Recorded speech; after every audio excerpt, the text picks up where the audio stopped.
Okay, now let's look at some of the legal issues we may be facing or how to handle these things, right? When it comes to social media and online presence. Number one is contracts and agreements. So what does it mean? Well, there are two things we need to talk about here. One is terms of service. That is, when a user comes to the website, they need to know what they can do, what they cannot do, where the company is responsible and where the company is not responsible, right? More than what they can and cannot, it's about the company's responsibility, because sometimes they can come back and say, look, I thought this was the case. Then if you have all that under the terms and service, then the company is protected. Same can be said about the privacy policies. Now, actually, privacy policy is about the about what you do or what does the company do with the user's information. Now, you go and fill forms, your browsing history and stuff like that is stored on company website. So, what do the company do with that information? So they need to tell the users in their privacy policy. That's another document, right? So if they do something that is not in the document, the users can sue them. Users can take legal action. So it's actually good for both sides. Now, if someone is taking your data and doing something about it, they must say that. Now, this is very common when it comes to social media games. Recently, I was checking out a Facebook game. I said play now, and then it wanted my approval for what was it called? They were popping up various things from me to say tick. Yes. I realized there's one that says full access to my friend list. Now that is very dangerous. So I am basically giving another third-party company my entire list. I had about 4,000 something users, friends. I'm giving the entire 4,000 to this company. Now that's bad. So I turned it off.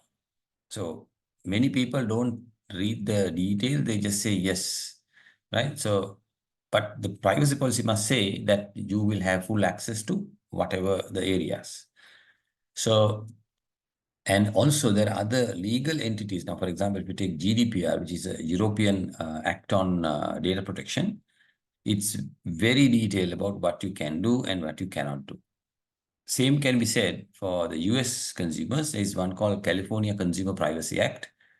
Now there they say you can't send spam emails, you can't share certain information with others and whatnot. So we need to be careful about these things. So it doesn't mean you can't do whatever you are doing. You must inform the user that you are doing this, right? Next is intellectual property. Now we discussed this briefly previously. So under that, there are two: copyright and trademarks and patents. So copyright is about protecting the content, or rather the person or the company created the digital material has the copyright. So anybody else using it in an unauthorized manner, they need to either pay licensing fee or get consent. They need to have written consent from the original author for that. Yeah. Generally, copyright is for text and photos, videos, and things like that. And then comes the trademarks and patents. This is again to have legal coverage or legal protection for logos, for example, and also ideas and innovations. So that's where trademarks and patents are covered. I've included the link for Sri Lankan intellectual property organization. It's called National Intellectual Property Organization, NIPO. And that is also coming under the Department of Trade, which is hosted at Samagam Madura Maradan. Then third one is also very important, jurisdiction. What does that mean? Jurisdiction means the locality of the law, meaning we have law. Where is the coverage in the ground? Now, Sri Lankan law only protect people and companies in Sri Lanka. Now, we can't use that law, say, in India. That doesn't work. Similarly, Indians can't come to Sri Lanka and use the Indian law. So that means Sri Lankan law has a jurisdiction of Sri Lanka, right? Now, similarly, the GDPR is covering the European companies, not the other companies. So in Sri Lanka, we can't use GDPR or California Privacy Act. We should have our own thing. The Sri Lankan law should have its own thing. In fact, we do have, right? But then again, since we are in a global system, global network, there are issues happening across borders. So, say for example, I have a let's say photograph in Sri Lanka, a Sri Lankan website, and someone in India take that illegally and using it. Now, what can I do? I can't sue them under Sri Lankan law. Now, luckily, certain intellectual property laws are spanning across borders. Only thing is, you need to have, you need to be part of, let's say, a WIPO treaty. So, like we discussed previously, if that is the case, you can battle a little bit on the patent side. But if it is copyrighted material, what you can do is you can send them a warning saying, look, we are the authorized owner of this material. If you don't take it down, we will take legal action. Generally, they will take it out. If not, you need to go all the way. Now, what happens is in that case, you have to go to that country and then sue them under their jurisdiction, because you can't sue them from another country, right? But understanding that's the case is very important here. Then comes the consumer protection, another big one that we must adhere to when it comes to online activities, whether it is e-commerce or social media. There is pretty much all countries protect their consumers. Why? What does it mean, protecting consumers? Things like fraud, things like misleading advertisement, things like spamming them with loads of mails and whatnot. It is protected by law. You can't do that to consumers, right? And also payments, for example. So a very classic one is whether the companies can store the credit card information before sending it to the bank. Usually, no, you can't do that, right? And also the company cannot sell the contact details and customer profiles to other companies. Again, usually they can't do it. It's illegal. So the government generally covers the consumers under these laws. So if if a company does that, the consumer can seek the protection from the government. They can say, look, my private information is sold by this company to some other company. The last one is security and data protection. Now, social media is not a big deal because our information is stored within the social media cloud servers. But if you are using e-commerce sites, the data is within our servers. So what if someone hacks these servers and take the data away? Right? So there are things that we must do. Like, for example, we must encrypt our data so that even if they steal the database, they can't do anything about it. Or encrypt the password again, right? Some people or some companies store the password as plain text, thinking, okay, our database is encrypted, so we don't need to encrypt the password. Not really. You must encrypt both the password and the database separately. Some people, actually, most of the people do not encrypt the database. They just leave the database as it is and encrypt the password because it's easy, right? So again, the governments have very strong laws in data protection, right? Because cybersecurity, we'll see in a minute, is a serious threat around the world to pretty much all countries. And the first thing they do is they steal the data.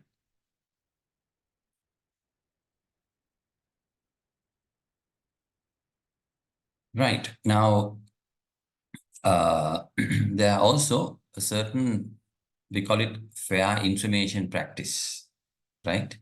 What are some of these principles when it comes to the information that we are storing and using and requesting from the users? First thing is tell the customers, inform the customers. That's very, very important, right?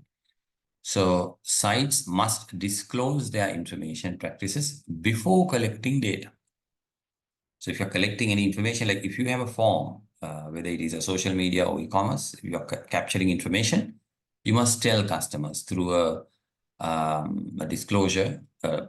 Generally, it's a document, long document, legal document, telling what you are collecting and what are you planning to do with it, whether you are sharing with other people. And then ask them, are you okay with it? Like you need to say, yes, I agree. There's a tick box normally.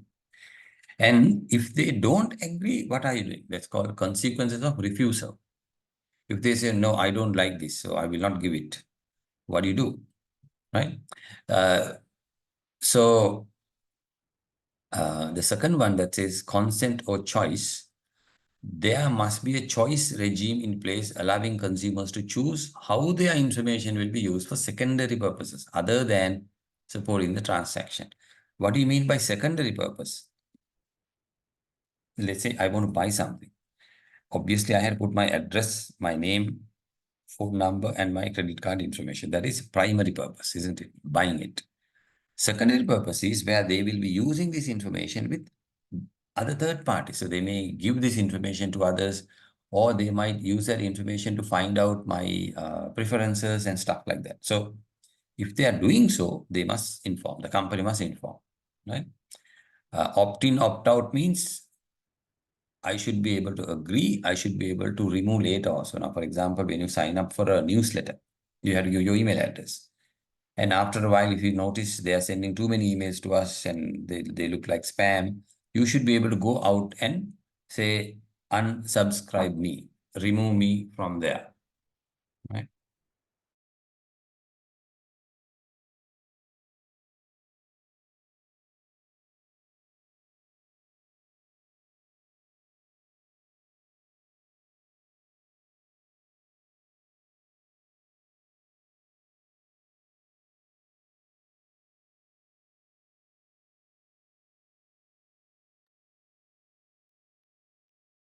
Third one is access and participation.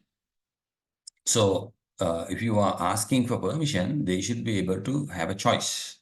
So it says consumers should be able to review and consent the accuracy and completeness of data collected about them in a timely and inexpensive process.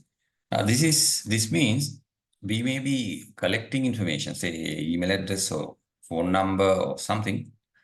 Later, they should be able to, the users should be able to come and update it. Now, say, for example, I changed my phone number. So I should be able to come and change it. Or I updated my address. I should be able to go and change that, right? We don't generally do that with various, say, consumers and consumer websites unless there is like a shipping detail or that any other private connection. We don't generally update it, but the company should have a way for people to update it. Now, what normally we see is there is a profile page. So you log in, say if you take Google, right, Gmail, you log into Gmail and then there is a profile, my profile page where you can go and change your information. Then the next one is security, right? So like we saw previously, data protection. Data collectors must take reasonable steps to assure that consumer information is accurate and secure from unauthorized use. That means hackers should not be able to hack them, right? So things like that. So encryption and all that comes under that. Then we have enforcement. There must be a mechanism to enforce the information on the data in this case, right? So this can involve self-regulation, legislation giving consumers legal remedies for violation, and federal statutes and regulation. That means who uh, who controls the protection? Now, generally, we put it under the government because the law is part of the government, isn't it? So companies can't have laws, consumers can't have laws. The government must have laws. Like in Sri Lankan case, we have a very strong law when it comes to cyber, or rather we call it online law. We have a very strong legal system here in Sri Lanka. It is based on UK, and then it was expanded later to cover so many different things, including we are a WIPO treaty organization. So when you sign up for a patent, you can request WIPO coverage. So if you have an idea, you can cover it globally also. Of course, there is some money to be paid and all that, but you can have it globally protected idea, not only in Sri Lanka. Okay, now here is another very, very important act. This is called the Digital Millennium Copyright Act. Actually, what happened was when the internet was launched in 1995, although the speed was very slow, people immediately started sharing pictures and music. Music was actually difficult because they were like 3 MB, 5 MB. Downloading a 5 MB file in 1995 was almost impossible. It'll take like a day or half a day to download. But it was an issue. So many organizations saw this coming down in the future, becoming a serious problem. So then came the Digital Millennium Copyright Act, right? So what does it cover? There are four areas that we need to look into. Number one is make it illegal to circumvent technological measures to protect work from either access or copying, or to circumvent any electronic right management information. That means it was introduced to DVDs, like I said earlier, but then it covered a lot of things: music, videos, pictures, text, all that. So, and also the ISPs, they say if the website come to know that there is someone doing illegal work, like someone is posting or sharing, now this is for torrent sites, right? The ISP, that is the internet service provider, must take them down. So the website must not support illegal copying or hosting material illegally. So that's what number two says. But number three is also interesting. Now, let's say I go and buy a DVD, say Encyclopedia DVD. I should be able to take a copy of that. Or let's say I buy a Windows operating system on a CD. I should be able to install that on, say, 3 computers, not more than that, right? Let's say I have a laptop at home, I have a desktop at home, then I have another computer, extra computer for me. So I can install into 3, but I can't install into 5 or 10 or 100 and share it with my friends. Right? That is computer maintenance. And also the use of the copyrighted material for distance education, library usage, and things like that. And also internal using, right? And also webcasting, that is like you're basically transmitting the information to the whole world, anyone who see it. So how do you handle that? In fact, there are some laws on that. How do you stream somebody else's music or video? Can you do that? Yeah, there are certain guidelines here. So the DMC has a comprehensive coverage on how to handle these things. So as digital users, we must know these things. That's why we are talking about it. So you don't need to know the detail, but when you are handling stuff on, let's say you want to go and cover a private party or a private event on Facebook or YouTube, you are giving a stream, video streaming. You can get into trouble because if that streaming is illegal, they can take legal action on you. Or you're streaming a movie without the director or the owner, producer's consent. Right now, you'll be coming under the DMC Act. Right now, since we're talking about personal information protection, so what are some of the general fields or information these online sites like social media sites, e-commerce sites pick up? Yeah, some are obvious like name, phone number, email. They are very obvious, but there are so many other things also. Sometimes you ask. A social security number is like the NIC number in the US. It's one common number for all your activities. Then bank accounts, location histories. If you're using Google Maps, you have the entire. Actually, no, not even if you're not using Google Maps. If you are using Google, your location is stored Wherever you go with your mobile phone is stored there. So what if a third-party application take that information without your knowledge? They know where you live, where you travel, where you work, everything is there, right? So how do you handle that? So how does Google handle that? Does Google give that to anyone coming there, right? Not really. They don't, unless you give the permission to share it with other people. So this is why we have to be very careful about what, as consumers, users, what we are authorizing, and also from the company's point of view, what are they getting? What are they asking from the users also, right? Both sides are very, very important.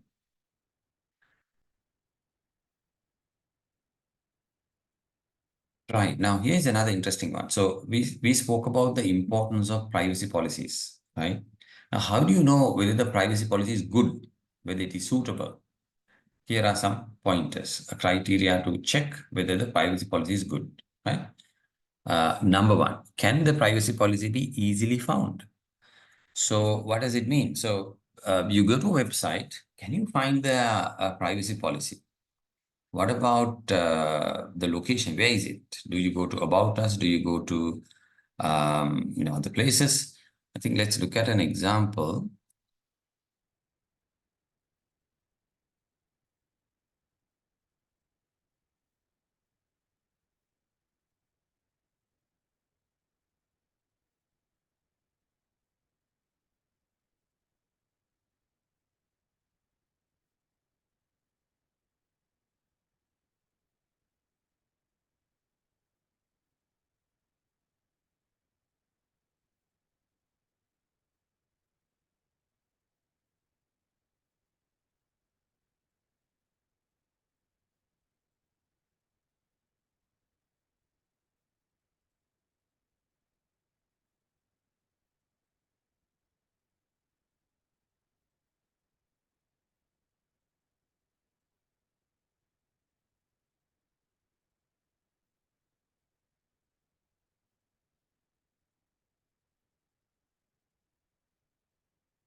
Okay, so this is, by the way, the National Intellectual Property Office, so uh, the NIPO office website. So this is available in all three languages, English, Sinhala, and Tamil. Um, so I don't think they have a policy document here. I didn't see it at least, right? So they have all the information about patent, intellectual property, trademarks, everything here. Okay, so let's go to our side, SLTC side. And generally it's available at the bottom. So I'm going to go all the way down. Right, there is privacy policy. So let's check it out. Yep, we do have a privacy policy. It says consent, information we collect, how we use your information, log files, advertising partners, third-party privacy policy. Okay, CCPA privacy right. Do not sell my personal information. Yes. GDPR, there is that also cover children's information. Very nice. So we have a comprehensive privacy policy telling people what we do and what we don't do with the information we are gathering. Because you see, we have forms, right? Request information, there's a form here, right? So we are capturing first name, last name, email, message. So under this application also, we have a massive form that we are capturing information about. So what we do, it's all covered under the privacy policy. So let's try GoDaddy, website that is selling domain names and hosting and things like that. Let's go down to the last page. Yeah, there is legal. Oops. There is legal. There is, okay, this guy is covering me. Okay. Privacy policy, legal, and also they have a section on cookies, cookie policy, right? So let's try looking at legal. and privacy policy, and also cookies. So here's do not share my personal information. Website visitors can manage their privacy preferences directly through this notice by visiting manage privacy settings. Then if you are an existing customer, your preference can also be adjusted within your account. If you're not a customer, you may make your request by completing this web form. Or if you're a customer, anyway, you have a username, password. If you're not a customer, you can use this web form. Okay, let's check this one. Right, here's a pop-up. Our site use tools such as cookies to understand how you use. So advertising, allow us to serve advertising relevant to you. If I don't want it, I can tell it out. See, I am not logged in. I'm just a regular user. Collect anonymous data about how visitors use your site. No, I don't want that also. Powers interactive service such as chat support. No, I don't want it. Essential, I can't turn it off. You see, enable essential services and functionality. So I have to. So it says opt out is not available. That means I can't turn it off. But they tell me that there is something like that. So I can save this now. Or I can request through a web form and say, look, I don't like this. I'm okay with this. I don't like this. Right?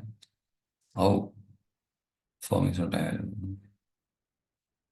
Okay, right, fine. So that's GoDaddy. So here's another part from GoDaddy. See, GoDaddy legal agreement and policies. So that's a lengthy set of document, right? Product agreement, I need to click and go read it. Policy, another document. App rating, data processing. See why they have so much of information, right? See, here's the universal terms of service agreement, updated April 1st this year. So that's another huge document. So we can't go back and sue GoDaddy and say, look, you did something wrong. They can say, look, everything was online. Did you read the document?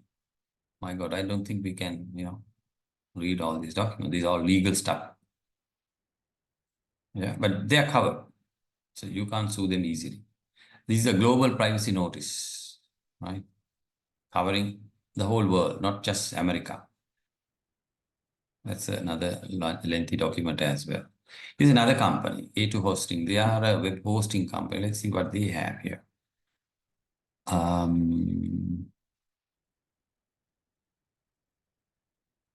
This.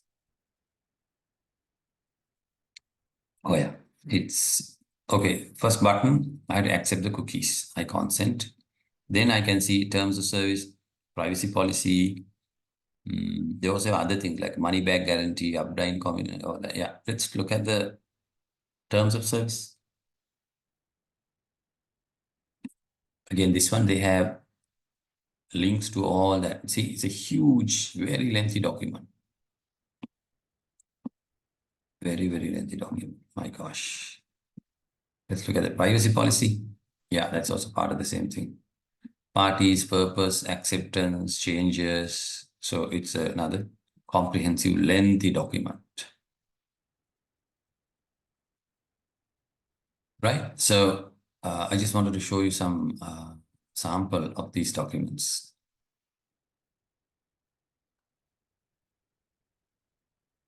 Right, which brings us to another very interesting debate, or we can't say debate. In fact, it was a intellectual property war between Apple and Samsung.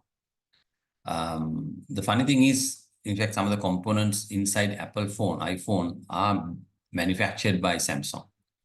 And Apple was suing Samsung in 2011, saying, look, you copied some of our things, our copyrighted things. Like, I remember it was even the outside design. They said, you can't design the phone look like Apple.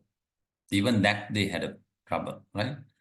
Design patents. So slide to unlock, auto correction, bounce back effect, quick links, they are copyrighted to Apple. You can't use that, which is, sometimes hilarious because okay, it may look like, invention or innovation, but you are helping the users to use these things. So that is why only Apple had slide to unlock. No other phone, Android, has slide to unlock, because it belongs to the patent belongs to iPhone or Apple, right? Even look, home button and icon with rounded and tapered edges, even the icons, right? So if you look at 2012, Apple and Samsung were involved in 50 different lawsuits around the world involving the design of tablets and smartphones. Serious problem. First jury verdict, mostly favorable to Apple in 2012, found Samsung had infringed on design. And what happened? Apple was suing Samsung for $1 billion. So there is big money involved here. So Samsung didn't pay it. In 2013, Samsung, the amount came down to $290 million. And then in 2014, it came down to $119 million, right? So, but in 2016, Apple again says that they need 548 million from Samsung.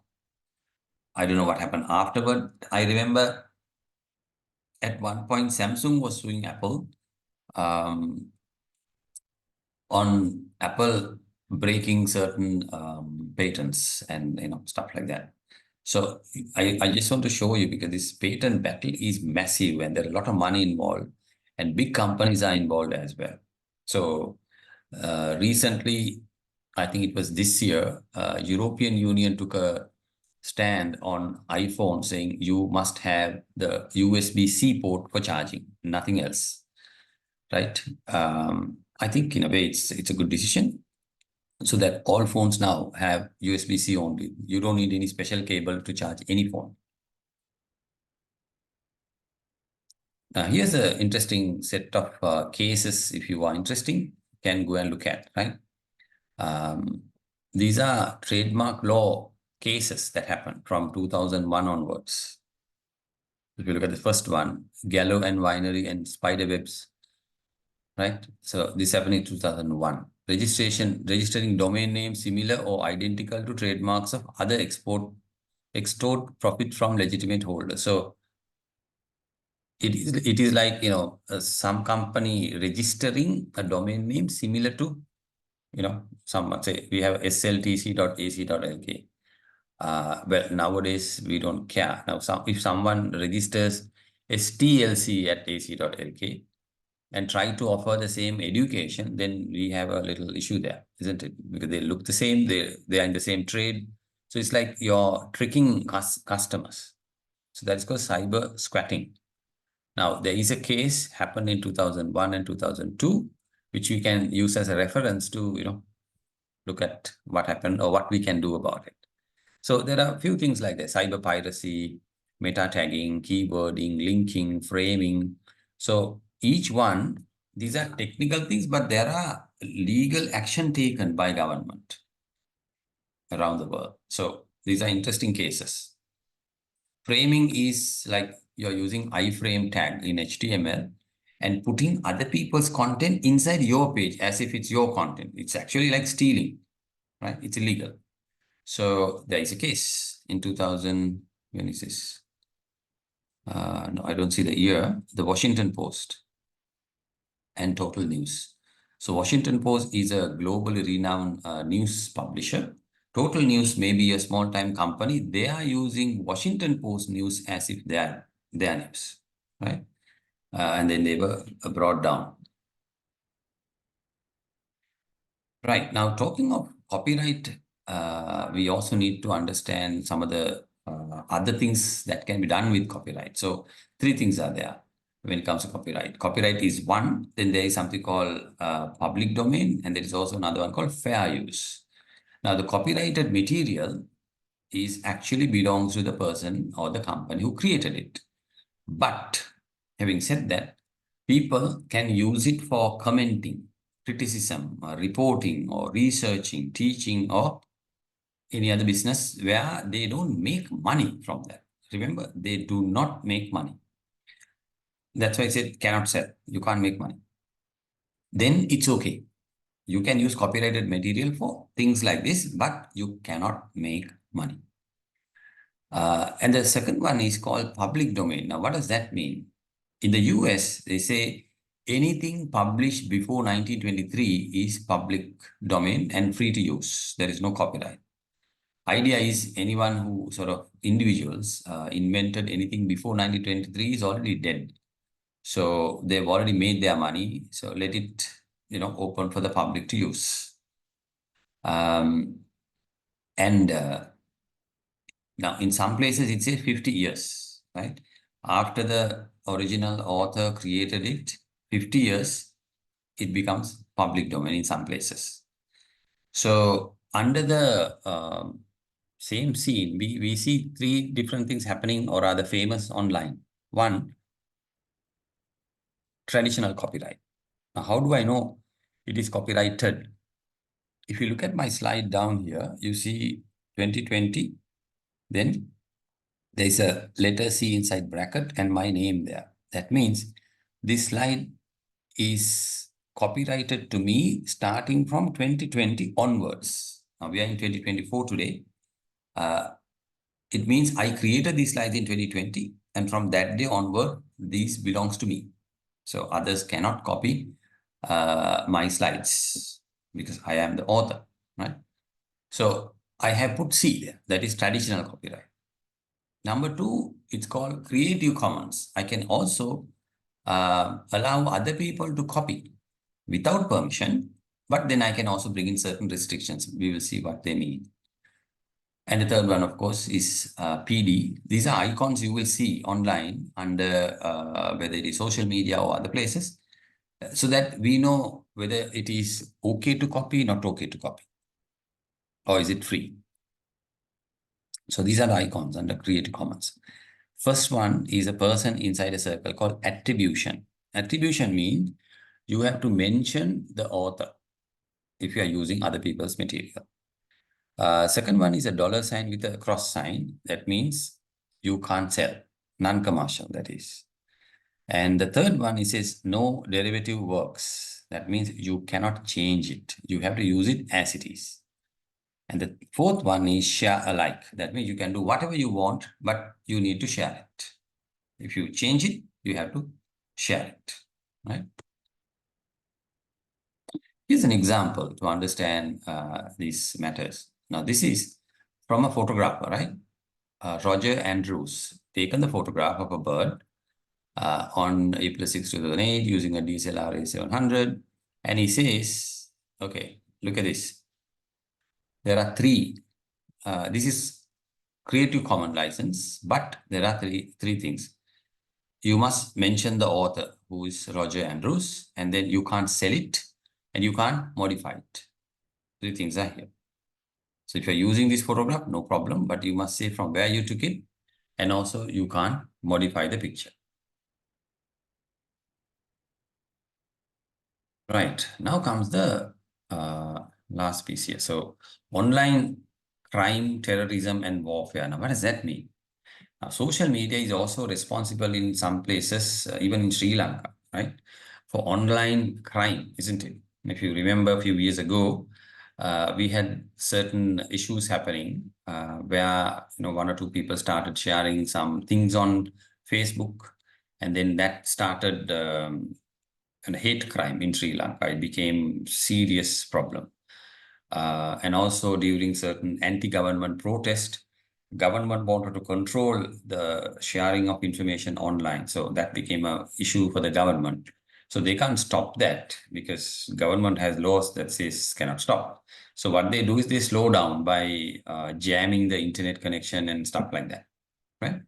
So terrorism is another issue. And also there are global warfare happening, countries fighting online, not with guns, but using the internet, which is very real. So it's a serious matter when it comes to digital age, right? Now, how do you handle that? How do you handle cyber warfare? For example, a country, let's say, as an example, let's say if China doesn't like India, they can hack the Indian websites.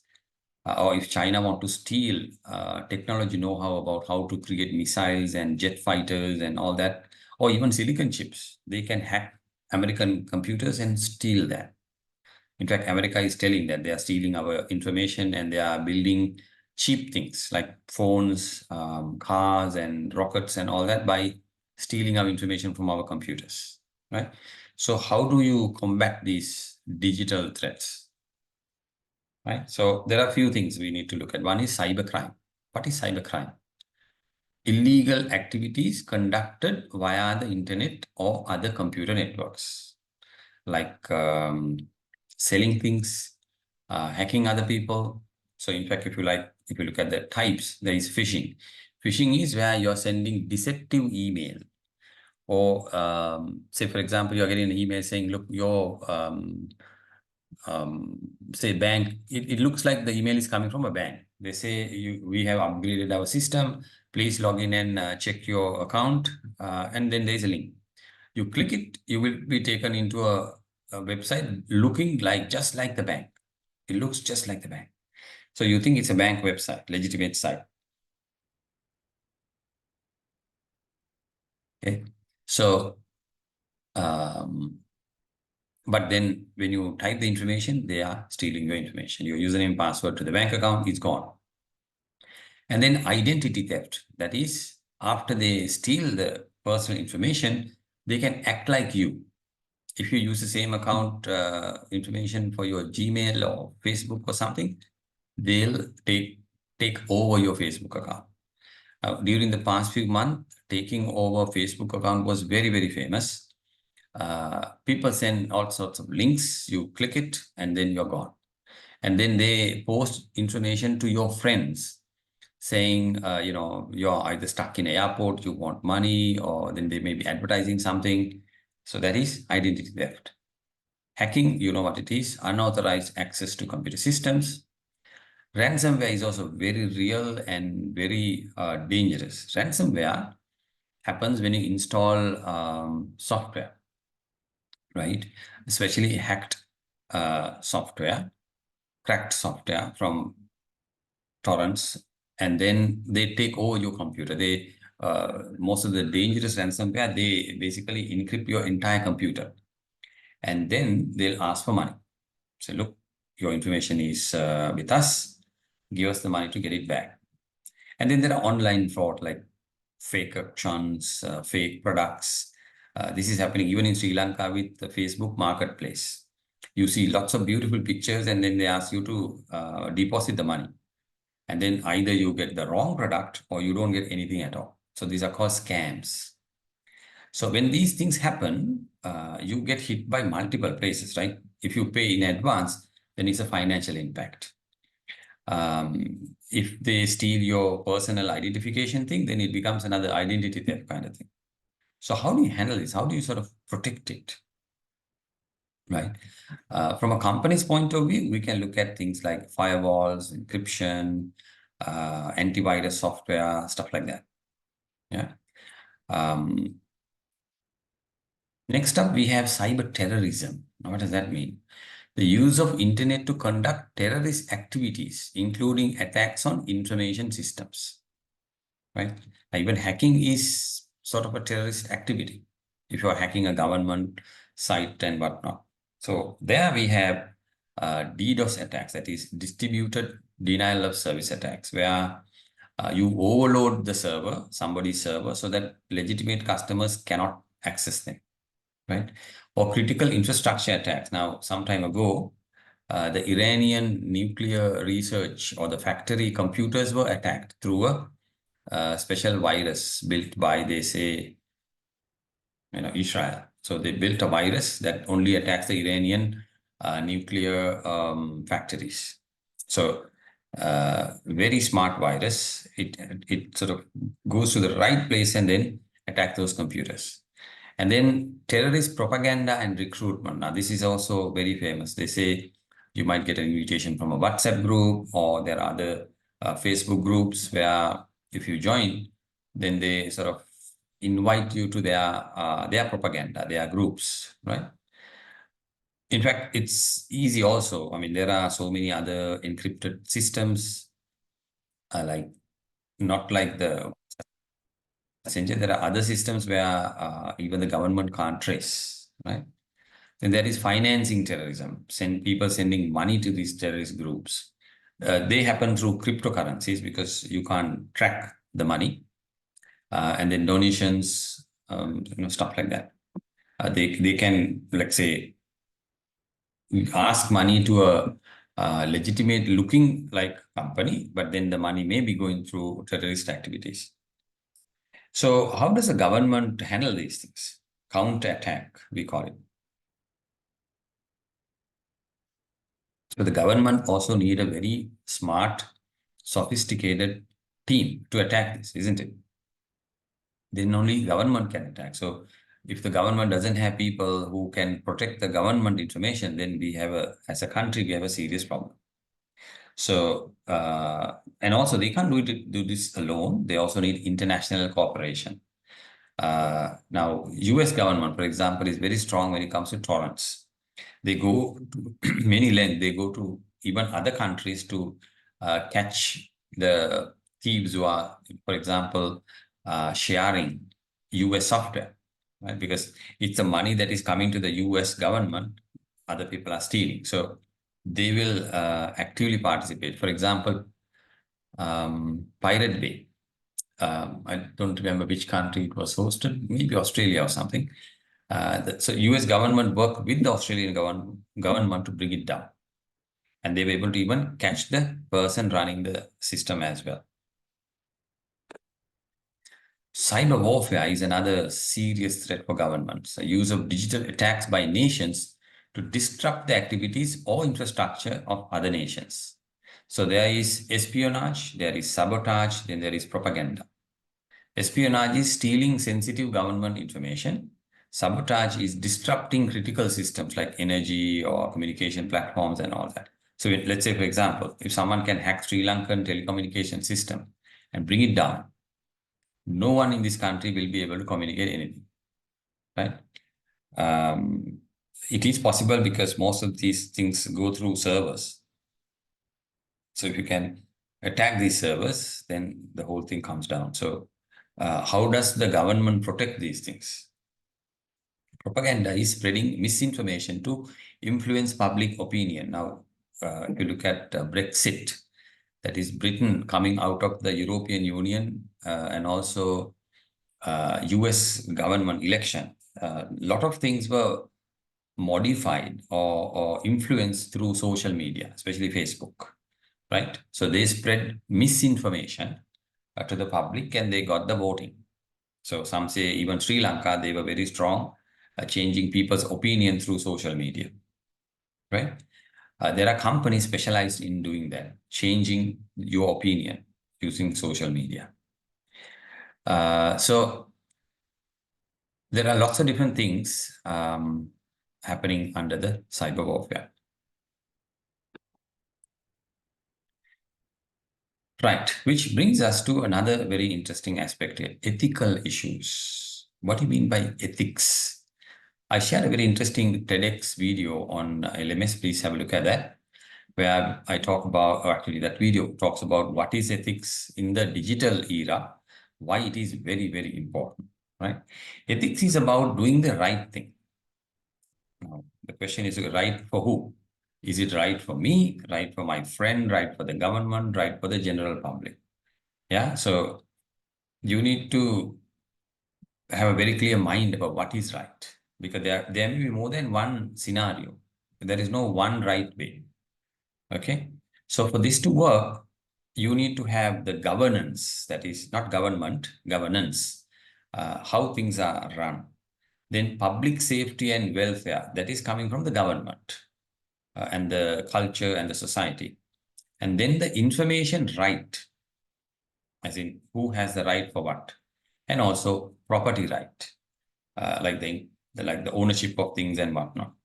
So if you look at the circle, the technology is in the middle, right? Whether it is social media or e-commerce. Then there are individuals individuals belongs to a society, and then the society belongs to a certain a country, political area, right? And individuals are the ones who are basically handling the ethical issues, right? And then the social issues are there as a group. And of course, political issues for the political area, whether it is a state or a country. If you look at some of the issues we may be facing under ethical issues, this is also a very big one when it comes to social media and e-commerce. Number one is privacy, right? How do you respect users' privacy and handling personal information responsibly? Big deal. We need to be very careful with that. And then being transparent about data collection and usage practices. Remember, we spoke about having policy document available and things like that. Yeah. Number two, security, like ensuring the security of transaction and user data from breaches. And now to do that, we also have something called ethical hacking. What does that mean? The company can contract an ethical hacker and say, okay, please hack us, hack the system and tell us where are we gone wrong. There are companies who are doing the ethical hacking. And then transparency, being honest about product descriptions, pricing, and shipping cost. So rather than showing only the product price and then charging extra for shipping, you must show them in advance how much you will be paying for the product, how much you will be paying for the shipping, and then taxes and things like that. And then accessibility. This is a big one. Social media also, I think this is important. You see, when it comes to people online, we have all kinds of people. People with low visibility. Some people can't see colors. Some people's eyesight is not good. Some people are blind even. Some people can't hear things. Or some people can't touch small buttons. So how do you support these people also? They are a large number, by the way. They are not a small number. It's a large number. There are a large number of blind people using smartphones to go online, or they are using a braille keyboard with the computer to go online, and they are hearing things. So the computer reads the information on the screen. So how do you make sure that you give them the right sort of information? You have to bring in certain additional HTML tags and whatnot to make it work. So are you doing that? That's accessibility. And then comes the sustainability. So considering the environment impact, how are you handling the physical goods? For example, packaging of your goods. If you have an e-commerce site, how do you handle packaging? Do you handle plastic, or do you use plastic, or do you use recycle cardboard, stuff like that? Or your software itself, does it have energy saving features? Do you shut down things when you don't use, stuff like that? Right. Now, under the same topic of ethics, now here is an interesting graph showing why people share things online. 84% share, there is a cause. Cause meaning, okay, you see a post saying, he is a poor man, please share it so that somebody can help him with health or, education and need or something. You see it, you share it. You are not giving money, you are at least sharing it. Right? And then 78% share content with personal connection. So you get something from your friend, you share it. 69 share to feel more involved in the world. Like, okay, you see some interesting stuff, you share it. So these are reasons for people for sharing things, right? But before you share, remember, we can also be part of cyberbullying, or you are helping, cyber illegal things also. If you keep sharing without checking, you may be breaking some people's heart. You are maybe helping a terrorist act also, because you didn't check the facts, right? So before you share everything coming your way, think. So the think stands for, is it true? Is it honest? Is it inspiring? Is it necessary? And is it kind? Right? If you get some gossip or something that you're not sure of, don't share it. By sharing, you're only putting more trouble to the people by sharing, in fact, the wrong picture. So if you're not sure about it, don't share it. Right? So here are two more things. This is coming under the ethics. Good things: empowerment, transparency, employee engagement, sharing of knowledge, driving positive change, and pro-social behavior. These are the good things that we should do. right? If you can participate by sharing or creating content, social content to do this, please go ahead and do that. Don't do this. Loss of integrity, harassment, discrimination, trolling, fake news, destructive politics. So if you're not sure about something, don't share it. Okay. Right, which comes to our last part here under social issues, rather social media issues. This is actually applicable to e-commerce, right? The taxes. Now, taxes is also serious legal issue because remember jurisdiction. Jurisdiction is about a certain geographic area. Now, when I'm selling something online, let's say Facebook Marketplace, I'm in Sri Lanka and I'm selling that to someone in India. Am I supposed to pay taxes to the Sri Lankan government or the Indian government? Or the customer who's in India, should he pay taxes to Indian government or the Sri Lankan government? Now, that's a big question mark. Somebody need to pay taxes, otherwise the government can't survive. The government, survives on taxes. So how does it work? Um, so it's still, I think, not globally accepted as to who should pay taxes. But what they do is, so if you have sales taxes for a country, the seller has to pay, right? Or there is something called income tax. So income tax is where you sell, you make some money, right? So that's an income for you. So on that income, you are paying taxes. So it is the seller who has to pay the taxes, right? Now, depending on, even in the US, there are certain states, let's say California state, the buyer has to pay taxes also, right? So it depends on the country and the tax rules. So there are different kinds of taxes: sales tax, value added tax, we call it VAT, and there is also income tax. These are some of the taxes government is charging. Tax incentives and credits are again coming from the government for people who are paying taxes. So if you're paying taxes on one line, you may be given incentive on the other side. Say, for example, if you're buying insurance and if you pay tax for that, you don't have to pay for that insurance taxes again in the government. So strictly depends on what we are handling here.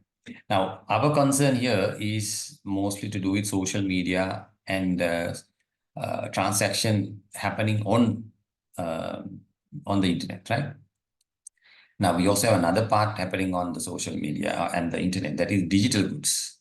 Digital goods is where there is nothing physical, like say an ebook download, or purchasing an ebook, or downloading music, or watching a movie online. So if you are watching a movie online, I can imagine buying the movie online, but you are not actually owning it. So should I still pay taxes to the government? Right? These are the things we need to be checking out.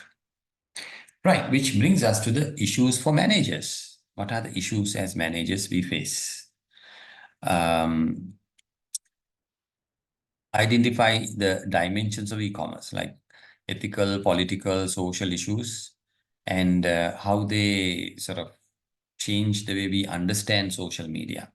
Now, this unit is about technical sides of social media, but I wanted you to understand there is actually, it goes beyond the technical side, right? It's not about writing a piece of code that runs on Facebook. No, you will have a lot of repercussion if you don't understand the law behind it. Let's say you can actually connect to Facebook, and then you can access any information about the user through a Graph API. Same thing for Microsoft account. So you can log into a Microsoft account of somebody's in a company, and you can get everything, their calendar, their contacts, everything is possible. So you have to be very careful because you must know the law. You can't say, I didn't know, I was experimenting. You can't say that, right? Law does not give any provision for people who says, I didn't know, right? You can't say that. That's why you notice the size of the document of GoDaddy, right? Thousands of pages. So you can't say, I did not know the law. The legal document is all publicly available. So they can come back and say, well, it was there. It is your responsibility to leave that. Okay. Right, which brings us to the end of today's session. If you look at the our LMS, I think where was that? I also shared some other interesting stuff. Let's see if I can get in there.